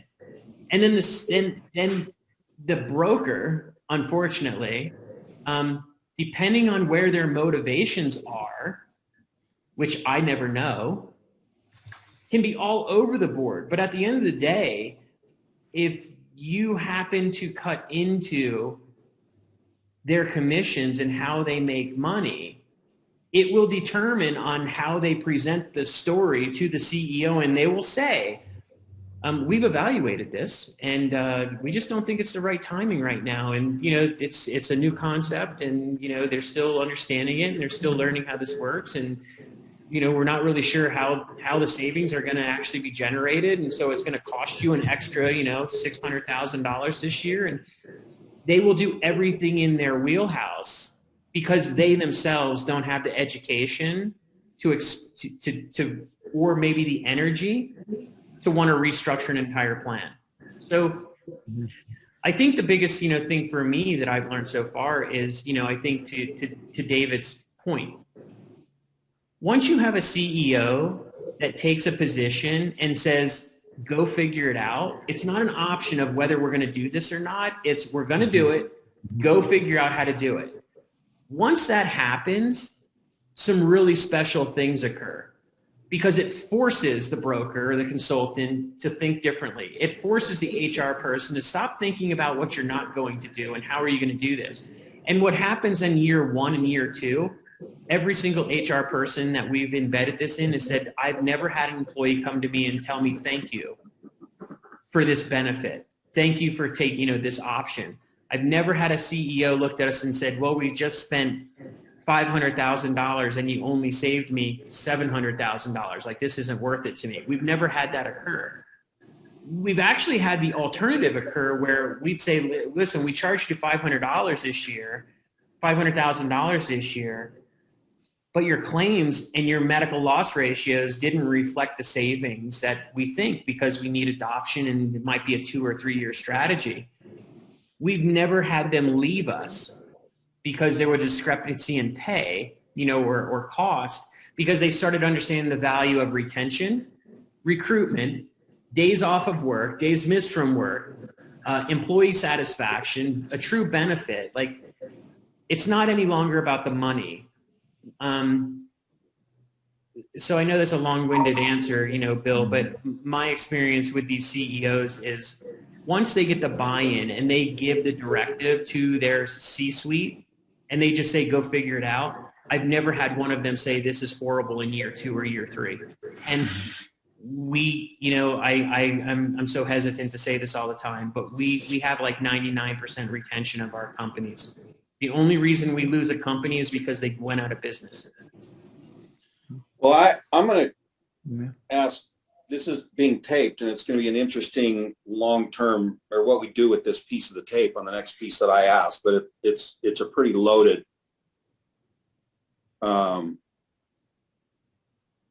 arrow to stick in the forehead. Do you believe, Dave and Martin, I'm aiming at us, so I'm going to let them answer first. There are many companies that believe that the day of the broker or the day of the traditional broker is over. That legitimately believe it's over. Now, there are many big companies. I mean, I live here in Utah, and Select Health has created an entire divisions of their company that don't really need a broker. They really literally can go out and get their own business. They control 62% of the market. They humor brokers and say, well, we like you to bring us stuff, or we like you to bring us stuff, but the truth is they really don't need them. And there's many environments that are like that. So due to the fact that, whether I want to admit it or not, the day of the broker is changing. Do you believe that, number one? Dave, simple question. Yes. Do you believe the day of the broker is changing? I believe the day, I'm certain of it, of the traditional broker Dave selling the BUCAs it's going to die. Okay. And I believe Mark, so yes, I think. Mark, you agree? 1,000%. And okay. So that being true, Martin, I'm going to assume you're saying amen with me. I believe that true too, being a broker. So, but there is a role for those people, but it's not being a traditional broker. So I'm going to put that little caveat in there. And that's the point, David. It's not that the brokers are going to go away. It just means that they're going to have to they're going to have to recreate themselves on what that means. Yes. The days of we've took your company to market, and here are the 4 proposals that we have in front of you. It's not which one's it's you're going to pick one of them. It's not, I don't like any one of those. It's here's Humana, here's Anthem, here's Cigna, and here's United. Pick one. I think those days are gone, to where brokers are going to have to get more creative in understanding. You might have to unbundle a lot of these things and bring in the best of breed components. You're truly going to be more of a consultant than just a broker, and get a commission for presenting 4 plan designs that were carved out by, your representatives at the insurance carriers. So there's always going to be a need for a broker consultant. I just think in the traditional sense of not having to do a lot of work and get a massive commission check, those days are really, really short. And Mark, I'll add to that. I think that the brokers that'll be successful do exactly what you say. They start bringing together best in breed services, but they figure out a way to integrate them and make them work together well so that the entire healthcare journey works. And I think they're going to be challenged with that. But the ones that can adapt and learn fast, they'll get it, and they'll do very well. Because those are the same people that when that stops working and they have to do something different, can now adjust to the new adaptation that's required. So we're only talking about the first step. I agree with you 100%, Mark. That's the first step. But if we agree that at some point we're going to see the employers out of the healthcare insurance game and people are going to go buy their own plan somewhere, what are the brokers going to do then? What I would tell you is that there's still going to be a need for somebody to make sure that the healthcare works with whatever insurance somebody might buy in the individual market or from Amazon. Who knows where they're going to buy it. But I just don't see employers being the ones that are paying for the health insurance forever. I just don't see it happening. To your point, really quickly, we have a lot of large clients as well, and we have a lot of big national brokerages that we work with. I've had more conversations about brokers saying their clients are moving to ICHRAs and doing HRAs, but the one thing that's constant is us. They're like, they're going to move to an ICHRA, but they don't want to get rid of PeakMed. They want PeakMed. That is what we're giving them. But we're going to do an ICHRA. We're going to do a defined contribution, and the employees, they can go do whatever the hell they want with that, $500 or $400. But we've checked our boxes as an employer. We're no longer liable for those fees if we didn't offer it or they didn't provide it, and we just did a MEC as an example. So a lot of these big employers are checking out of the insurance world or the healthcare world and just saying, we're going to do an ICHRA and we're going to give you money. But what we will do is we'll pay for PeakMed for you. That's the benefit we're offering. Everything else is on you. Go do it. Yeah, they're smart. I mean, that is a very logical thing to do. I think it's so illogical to continue to work with the traditional way it's being done today. Yeah. So I'm gonna take the last minute. I'm getting pinged on my phone that we need to wrap this up, but I'm gonna take the last minute and just say this to everything you guys have said. And this is that taped version to the brokers. You have heard this now from 2 organizations that have product availability to brokers. They work with large companies. They work with brokers. They work in this healthcare industry and have committed their lives to it. Literally their entire lives to it. The message here in my mind to the broker is that the world you have known is changing. The world that I started working in 1983 is not the same world I work in today, and nor has it been for some time. So the message of change is upon us, and it's upon us all to become more efficient, more productive, more interested and inclusive with each other, to understand the power of collaboration. We've been using this term of disruption and disrupting each other and fighting against each other for the crumbs falling off the table. Mark, I loved your comment. The employers are sick of it. Employers want out. They want to go to these defined contributions, and the day of the defined contribution, the day of opportunity is changing big time. So guys, brokers, ladies, gentlemen, get clear about this message. You're hearing it from really important people that are involved in this every day of their lives and see this message. So thank you for this session. It's gone a little bit different direction than direct primary care, as we've called it, or I titled it. But awesome. I'm glad we did, and enjoy the rest of the conference. Thanks everybody for joining us, and we're gonna sign off and move to the next session. See you guys. All right, see ya. Thank you. Bye-bye. Welcome everybody to our follow-up to that presentation. I'd love to invite you, any of you that are desirous of coming in and being part of a continued conversation, to unmute yourselves, and to you certainly can turn your camera on if you'd like. But either way, we'd love to have you participate in just some follow-up conversation.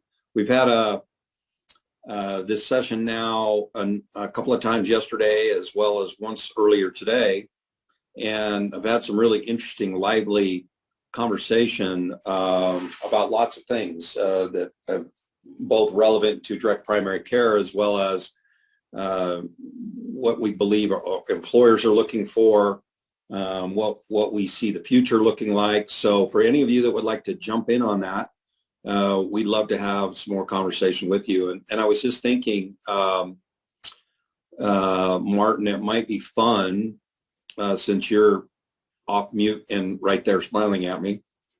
Our last session was an interesting one that I think was timely, and I don't know what some of the rest of you do that are on the call here with us, or on this session.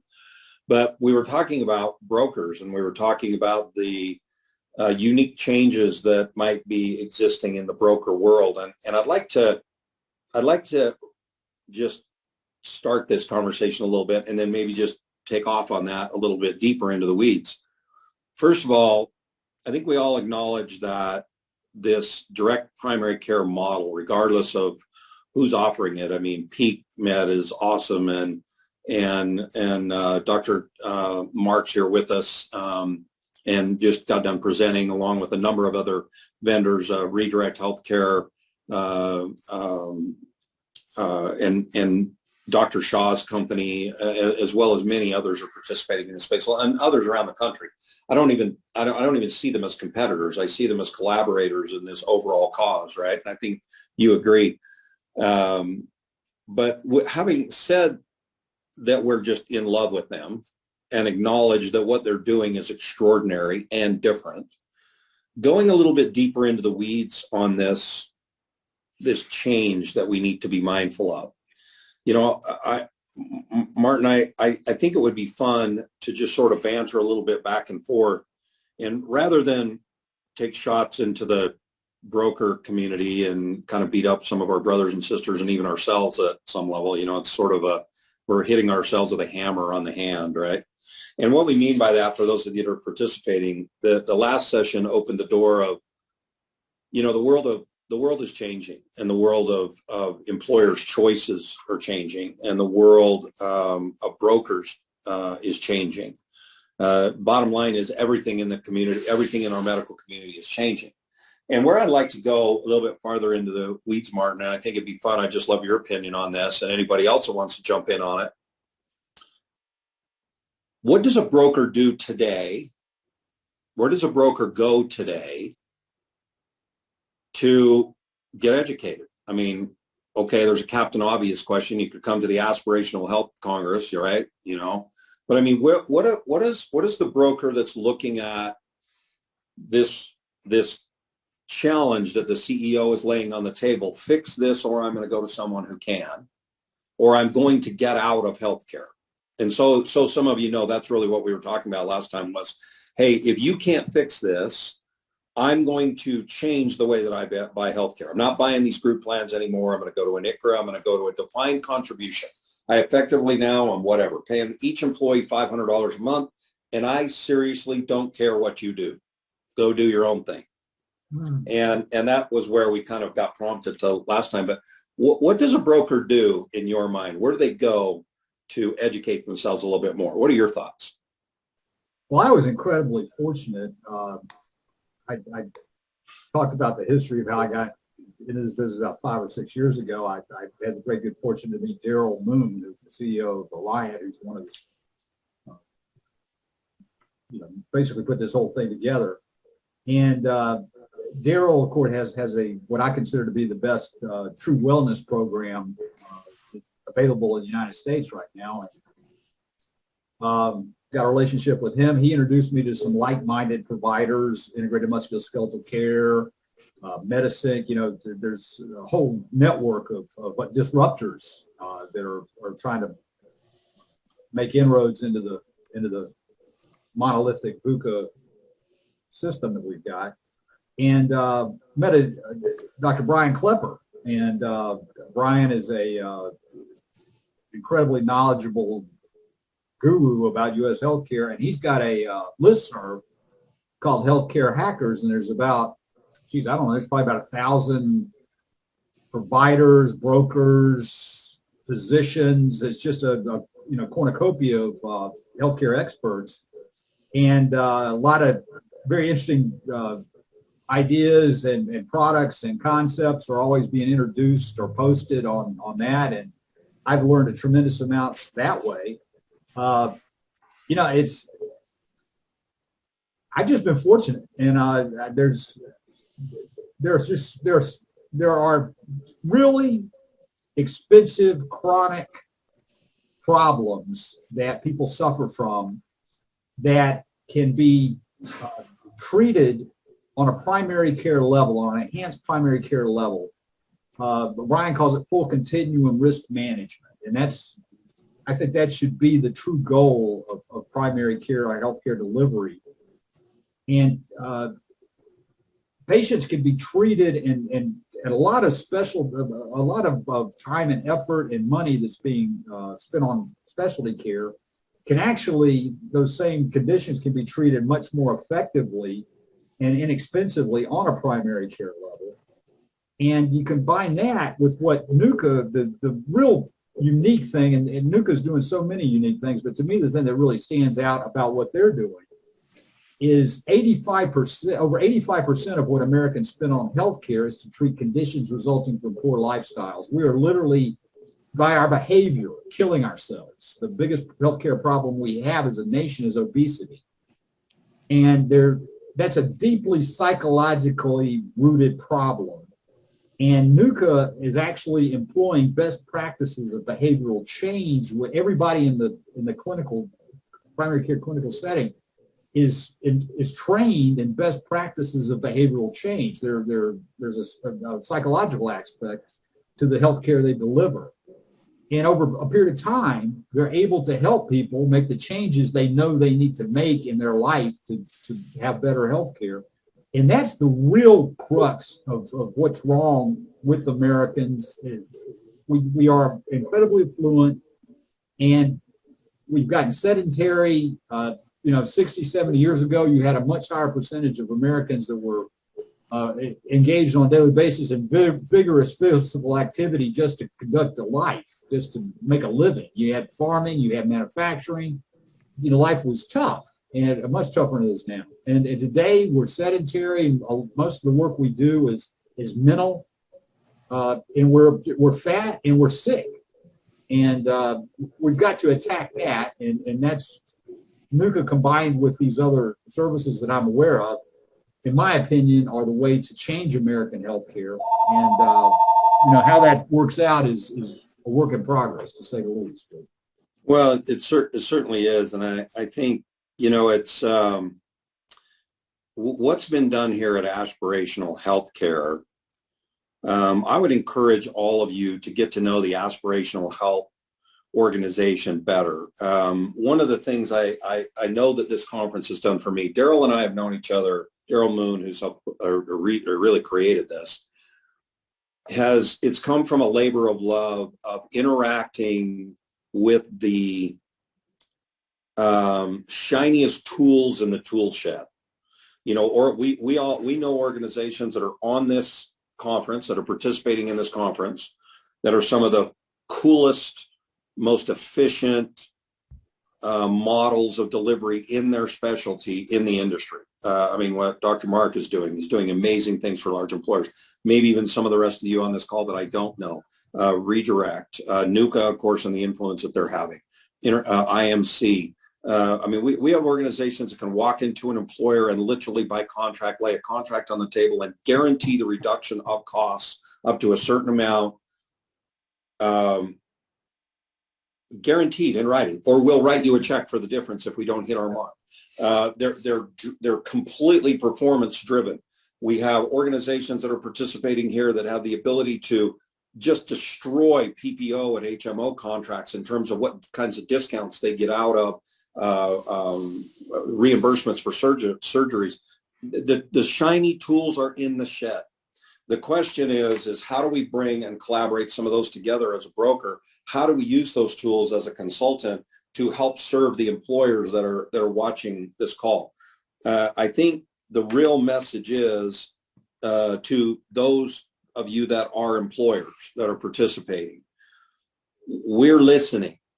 We hear the voice of the CEO. We hear the voice of the CFO. We hear the voice of the HR director who are saying, help us, give us something different. What we need from you is we need to understand where you are. We need to understand that you've actually arrived at the, hey, I'm going to compensate you based on performance. I'm no longer just accepting the fact that the traditional plans of the past work. I'm no longer doing a transactional bidding program where it's just, let's look at the 3 or 4 or 5 companies that might be possibilities and then force them to negotiate against each other. And based on how much commission you make from one versus another, we're able to get an extra point or two. Not interested. We're interested in how we can really make a difference in healthcare. How do we really move the needle? How do we really engage our people? How do we really impress our people so that they can become the most efficient employees that they can become? They're healthy, they're happy, they're productive, and then therefore my customers that come to me, whether I'm making cars or widgets or whatever I do, that those customers are happy because they've interacted with employees that are awesome and happy and healthy and have affordable health care.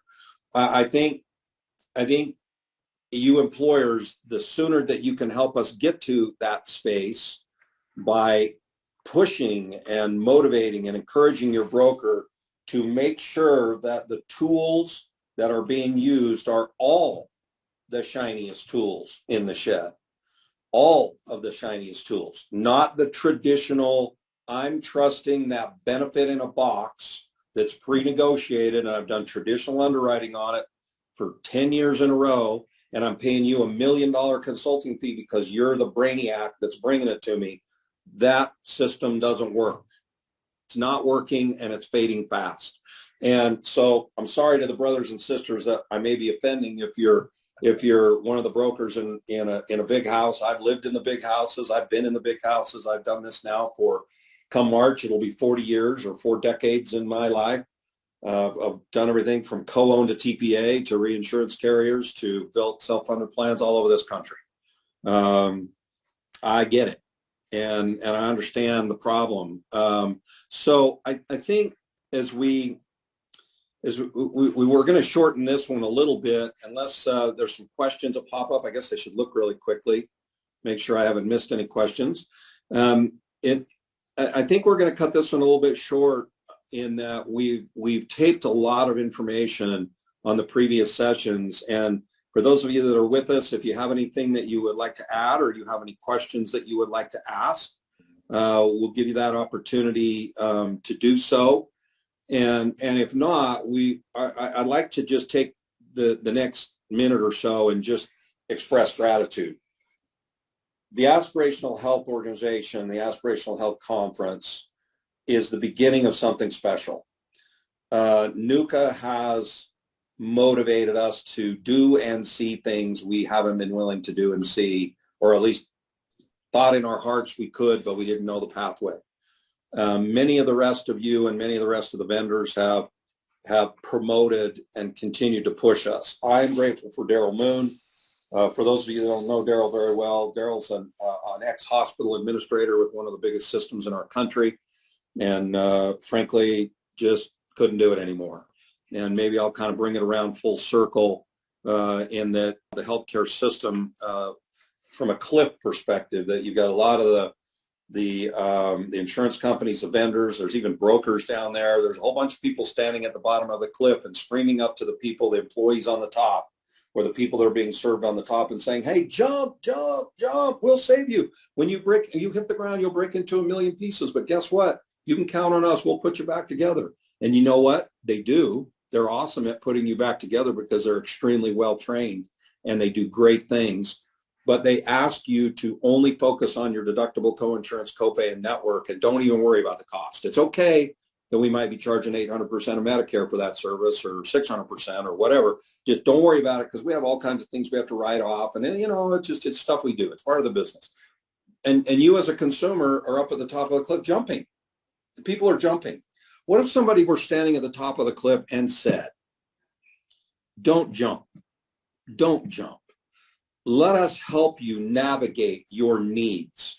Organizations like Dr. Mark, who just was presenting earlier, and Dr. Shaw, who were presenting earlier, and Dave Berg from Redirect earlier and yesterday, all of these organizations and others like them are providing solutions at the top of the cliff to say, don't jump. And oh, God forbid, if you happen to fall off and break, we're going to help you to get the very best care that you can by eliminating waste, providing the solutions, making sure you get top quality care and get you put back together at an affordable cost instead of some nebulous cost that you have no idea what's going on. I would encourage you to continue to participate with the appreciation, with the Aspiration Health Conference and Aspiration Health Messages. I think it's going to end up being a really strong educational port. I think it's going to end up being a place where collaborators of all kinds of shiny tools come together. I think that it's going to continue to be a strong entity to serve the community in lots and lots of ways. So I want to thank all of you. Martin, always thanks for your comments. It's great to be here with you and the rest of you. Dr. Mark, I've got you on mute there, but I'm so grateful for your contributions to all of this. And for the rest of you participants, thanks for coming. Watch the other sessions. Come back later and watch the videos later. If you missed our session our last hour and then previously in the other days, make sure you get some time with those. So thank you. And we hope to see you again, aspiring to be a better shiny tool and to experience more of what good opportunities exist. Thanks, everybody. Thanks, Bill.